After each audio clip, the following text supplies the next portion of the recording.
natin to. Pero nakalimutan kong ID, hindi ko alam ang pangalan. Comment down below kung alam nyo at hindi ko pa po alam ang pangalan nito. Para siyang cactus.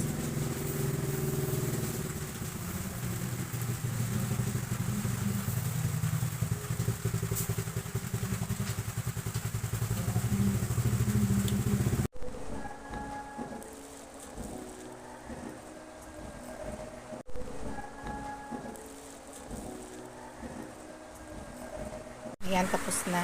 Ulan dito na naman sa amin, kaya eto.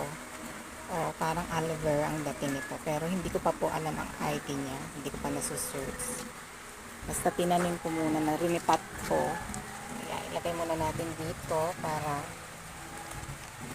sa malilim na lugar para makarecover.